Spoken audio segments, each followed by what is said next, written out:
嗨，欢迎来到上市厨房。我今天想用夏威夷果和白巧克力做一款好吃的饼干，可以为您的节日季节提供一个助兴的甜点。如果喜欢这个视频，劳驾先点个赞，留个言，顺便再点一下 Subscribe 订阅我的频道。操作的第一步是先把黄油和红糖混合，黄油提前拿出来，用的时候已经接近室温。具体用量，黄油是1条，红糖是75克。不用把黄油打发，用硅胶铲按压拌匀就可以。我用的红糖是 Light Brown Sugar， 并不是真正意义上的红糖。如果用 Dark Brown Sugar 也可以，只是饼干的颜色重一些。拌匀以后加入1个鸡蛋。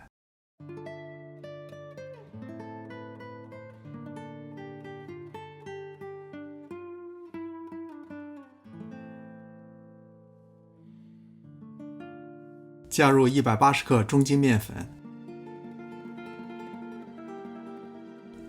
半茶匙小苏打，1/4茶匙盐。这样过筛，小苏打和盐更容易拌匀。这时候搅拌，动作轻柔，时间也不要太长，防止面团起筋。最好也不要上手去和面，面团会越来越黏。盆里没有干面，面团成一个整体就可以了。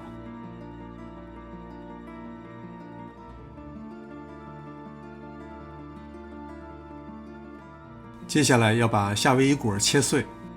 夏威夷果口感清香酥脆，和白巧克力是绝配。夏威夷果比较脆，把刀头放在案板上，像用铡刀一样的切比较稳妥。如果用刀乱剁，会溅得到处都是。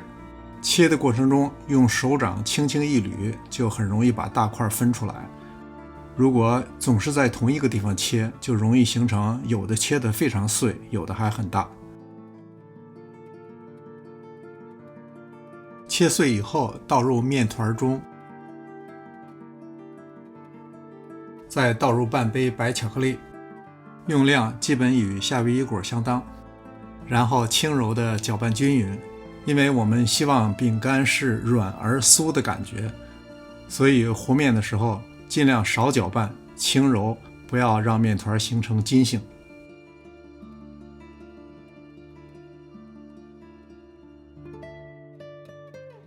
拌匀以后放在保鲜膜上，一边包一边整理形状。整理成一个表面光滑的圆形，放入冰箱冷藏2个小时。因为这时候的面团又软又黏，很难操作。2个小时以后，面团就比较硬了，这时候也不会粘手，直接在案板上按压成一个圆饼。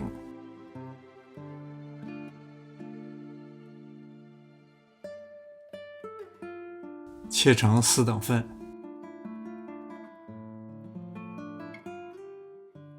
一共要做24个，分起来就比较容易了。我现在总是用这把没刃的刮刀来切面，我的案板是最受益的。搓成均等的圆球以后，放入烤盘。因为烤的时候饼干会膨胀，所以不能放得太密。接下来用掌根压扁，压出的形状最好是中间薄，四周厚一些。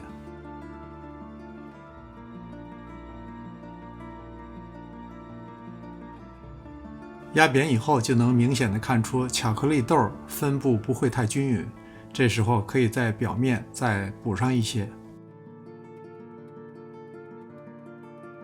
放入提前预热350度的烤箱，烤12分钟，一定不要多停留。这个饼干有一个特点，烤出来的时候中间是软的，如果中间已经很硬了，就说明过火了。即使放凉以后，饼干的中部口感还是酥软的，而四周以及果仁和巧克力豆却是酥脆的，口感很有意思。感谢您的观看，别忘了留言、点赞并且订阅。这里是上市厨房，我们下次再见。